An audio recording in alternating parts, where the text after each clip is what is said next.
Hello friends, मैं अपने YouTube channel history by Shivam Siddharth में एक बार पुनः आप लोगों का स्वागत करता हूं। हम लोग हड़प्पा सभ्यता के महत्वपूर्ण स्थलों के संदर्भ में चर्चा कर रहे थे और पिछले वीडियो में हमने आप लोगों को हड़प्पा और मोहनजोदड़ो से जिन जिन वस्तुओं के साक्ष्य प्राप्त हुए हैं उनके साथ हमने चर्चा किया था। आज आइए हम लोग अब बात करते हैं। एक अगला स्थल हमने लिया है क्या, चनहूदड़ो। ठीक ना। चनहूदड़ो से बात किया जाए तो चनहूदड़ो से मिला है मन का। मन का मतलब क्या, मोती। समझिएगा, हमने स्पष्ट लिख दिया है क्या, गुरिया। मन का या गुरिया मोहर बनाने का कारखाना। मोहर, जो मोहर है, इसी को, मोहर को आप मुद्रा का पर्याय कह सकते हैं। अभी जब मैं मोहर उद्योग आपको अलग से पढ़ाऊंगा तो वहां पे बताऊंगा कि हड़प्पा सभ्यता के जो मोहरों का जो आकार था वह आयताकार या वर्गाकार था, यानी चतुर्भुजाकार था। तो कुल मिला के यहां से हमको मन का या गुड़िया उद्योग, मोहर उद्योग, इसके बाद क्या, कांसे एवं तांबे के औजार क्या हो रहे हैं, प्राप्त हो रहे हैं। यानी कुल मिलाकर इसको हम सम्मिलित रूप से कह सकते हैं दस्तकारी। क्या कह सकते हैं, दस्तकारी। यानी ये जो स्थल था वह एक तरह से व्यवसायिक क्रियाओं का केंद्र बिंदु था, चनहूदड़ो। और विशेषकर वहां पर यह किस उद्योग से संबंधित था, तो मन का उद्योग, गुड़िया उद्योग, मन का या गुड़िया उद्योग, मोहर उद्योग, कांसे एवं तांबे के औजारों का कारखाना यहाँ से हमको क्या होता है, प्राप्त होता है। इसके बाद आप देखेंगे कि यहीं से हमको लिपस्टिक के साक्ष्य मिले हैं। किसके साक्ष्य मिले हैं, लिपस्टिक के साक्ष्य। लिपस्टिक के साक्ष्य से क्या तात्पर्य है, जैसे हम कह सकते हैं सौंदर्य प्रसाधन। जैसे महिलाएं अपने होठों की सुंदरता को बढ़ाने के लिए आधुनिक समय में लिपस्टिक का प्रयोग करती हैं। तो ऐसा नहीं था कि हड़प्पा सभ्यता के लोग फैशन नहीं करते थे। हड़प्पा सभ्यता के लोग भी बहुत फैशन करते थे। जैसे हमने आपको मोहनजोदड़ो से बताया कि एक ऐसा मूर्ति मिली है, एक ऐसे व्यक्ति की मूर्ति मिली है जिसको दाढ़ी वाला पुरोहित कहा गया है, जिसने दाढ़ी तो रखा है लेकिन मूछें नहीं रखा है। तो उसी तरह से आप कह सकते हैं कि यहाँ की जो महिलाएं थी वो सौंदर्य प्रसाधन की वस्तुओं का भी प्रयोग करती थी। उसमें से एक वस्तु क्या है, लिपस्टिक है। इसका साक्ष्य आपको कहां से मिला है, चनहूदड़ो से मिला है। इसके बाद क्या है, वक्राकार ईंट। ये दोनों पॉइंट जो हैं, जो आपको मैं अब तक 3 पॉइंट जो मैंने बताया, ये परीक्षा के दृष्टिकोण से महत्वपूर्ण है। कई बार पूछा गया है कि वक्राकार ईंटों के साक्ष्य कहां से मिले हैं, तो चनहूदड़ो से मिले हैं। वक्राकार का मतलब क्या, कुछ इस तरह की ईंटें, इस तरह की ईंटों का साक्ष्य कहां से मिला है, चनहूदड़ो से मिला है। इसके बाद आपका है हाथी एवं कुत्ते के द्वारा, हाथी एवं कुत्ते के द्वारा बिल्ली का पीछा करते हुए दिखाया गया। जैसे एक बिल्ली आगे आगे भाग रही हो और उसके पीछे हाथी और कुत्ते क्या हो रहे हैं, भाग रहे हैं। ऐसा लग रहा है जैसे ये दोनों उसका पीछा कर रहे हैं। बिल्ली का हाथी और कुत्ते के द्वारा क्या किया जा रहा है, पीछा किया जा रहा है। क्योंकि एक मोहर मिली है, उस मोहर से जो पद चिन्ह मिले हैं इन 3 जानवरों के मिले हैं, बिल्ली का है, कुत्ता का और किसका है, हाथी का है। इसके बाद क्या, जला हुआ कपाल। क्या चीज, जला हुआ कपाल। जला हुआ कपाल, जला हुआ कपाल से क्या तात्पर्य है, मतलब कपाल मतलब क्या, खोपड़ी। एक क्रेनियल ऐसी मिली है जो किस अवस्था में है, जली हुई है, आधा जल गई है, उसी को कहा गया है क्या, जला हुआ कपाल। इसके बाद आप देखेंगे कि यहां से किलेबंदी का अभाव है। किलेबंदी का अभाव है। किलेबंदी के अभाव से क्या तात्पर्य है, जैसे हमने देखा कि हड़प्पा और मोहनजोदड़ो के जो नगरों को एक तरह से देखा जाए तो सुरक्षा के दृष्टिकोण को ध्यान में रखते हुए उसके चारों तरफ किलेबंदी बनाई गई थी। लेकिन यहाँ पर किलेबंदी का क्या है, अभाव है।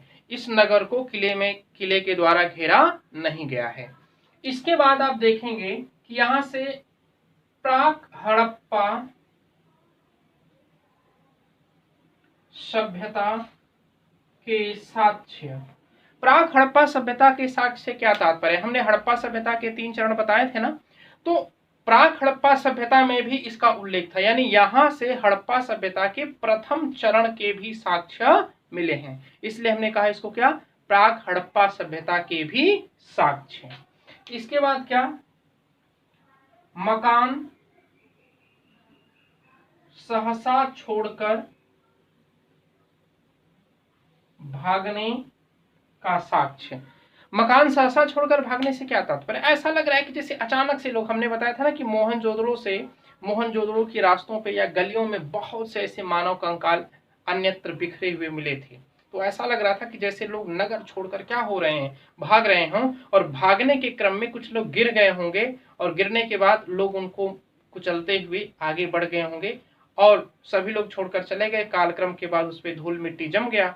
आधुनिक समय में जब खुदाई हुई तो एक कंकाल यहाँ से मिल रहा है, एक कंकाल वहां से मिल रहा है, एक कंकाल वहां से मिल रहा है, यानी रास्तों पे ही मिल रहा है। तो मकान सहसा छोड़कर भागने के साक्ष्य यहाँ से प्राप्त होते हैं। और एक बात याद रखिएगा, एक एक मुहर ऐसी मिली है जिसमें दो महिलाएं हैं। क्या? दो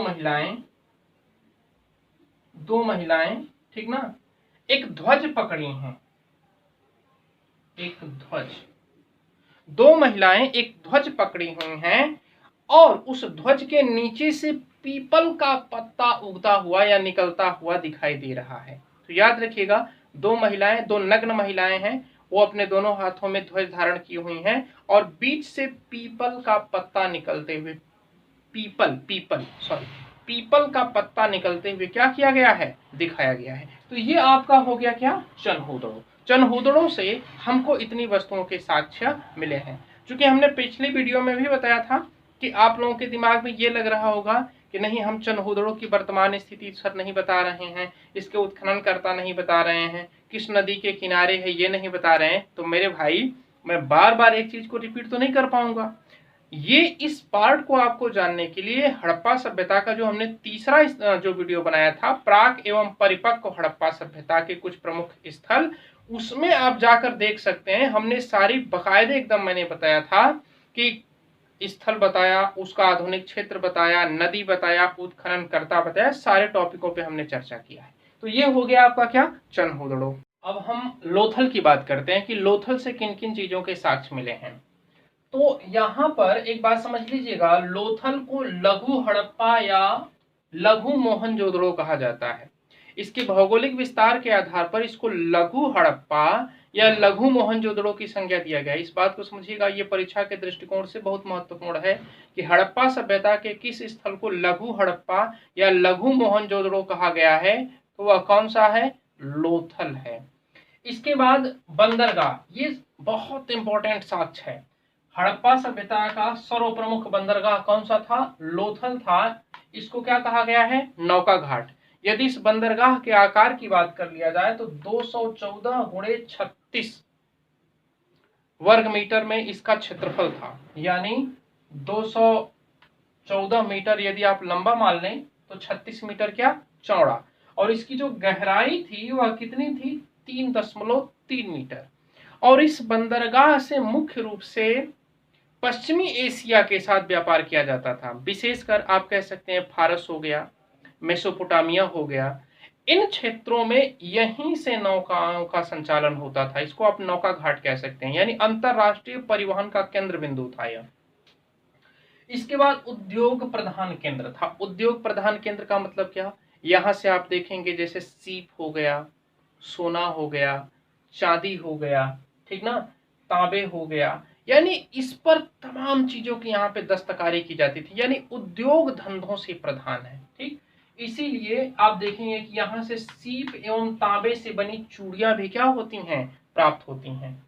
इसके बाद क्या है? रंगाई कुंड, यानी एक विशेष प्रकार का जार मिला है। जैसे हम कपड़ा बनाते हैं और कपड़ा बनाने के बाद यदि उस कपड़े को रंगना होता है तो ऐसा लगता है कि लोग उस रंगाई कुंड में डालकर अपने कपड़ों को क्या करते थे? रंगते थे। क्योंकि हम बताएं कि यह उद्योग प्रधान है, तो जाहिर सी बात है कि उद्योग प्रधान है तो ये जो भी वस्तु बनाते रहेंगे उनको रंगने के लिए इस कुंड का क्या करते थे? प्रयोग करते थे। इसके बाद क्या है?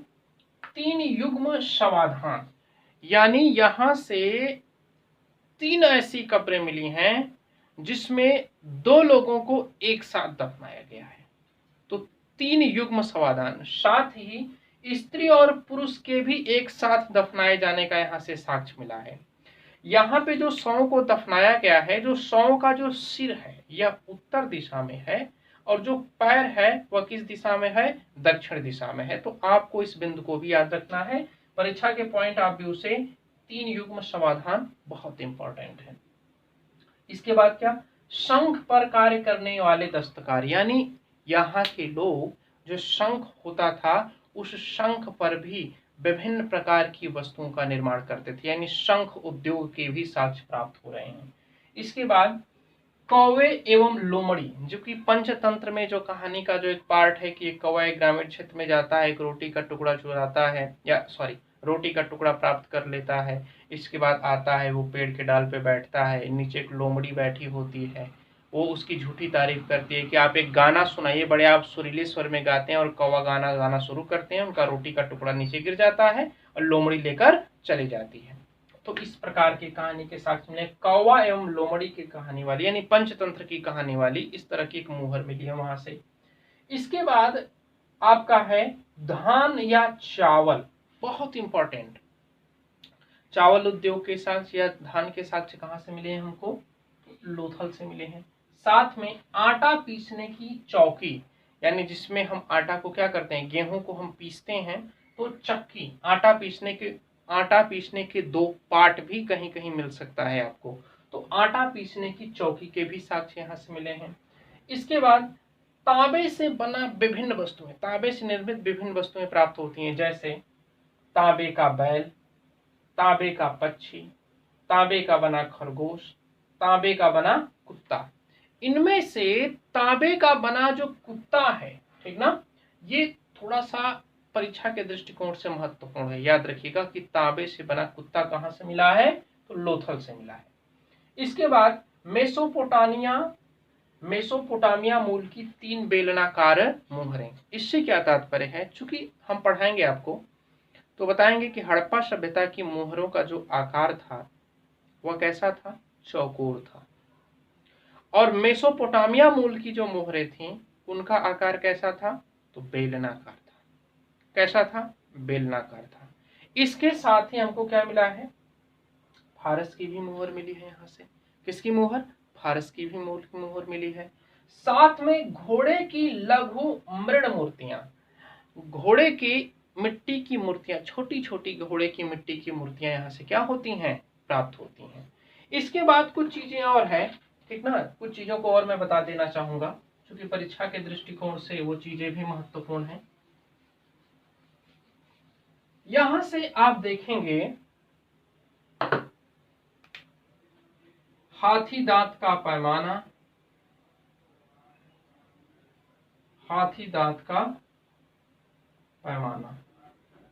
हाथी दांत के पैमाने से क्या तात्पर्य है? हाथी के दांत पर आप देखेंगे कि उस पे जगह जगह निशान बनाया गया है, तो ऐसा लगता है कि जैसे इसका प्रयोग पैमाने के तौर पर किया जाता रहा होगा। तो हाथी दांत का पैमाना। इसके बाद क्या? बाट, बटखरे,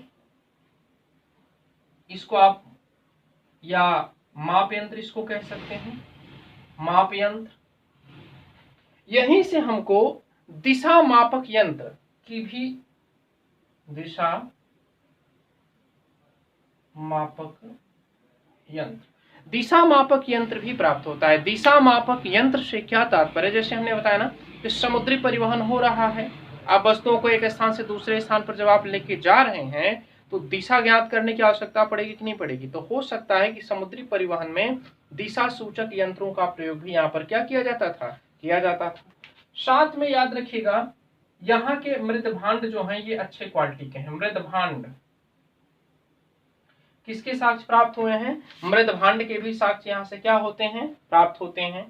इसके बाद आप देखेंगे कि जो पूरी की पूरी बस्ती है, पूरी बस्ती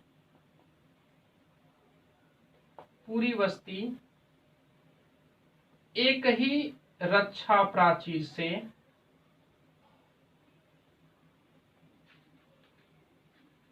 घिरी है। पूरी बस्ती एक ही रक्षा प्राचीर से घिरी है। जैसे हमने लोथल में आपको क्या बताया कि लोथल में हमने बताया था ना कि 2 भागों में बांटा गया था, एक नगर क्षेत्र और दूसरा क्या? दुर्ग क्षेत्र।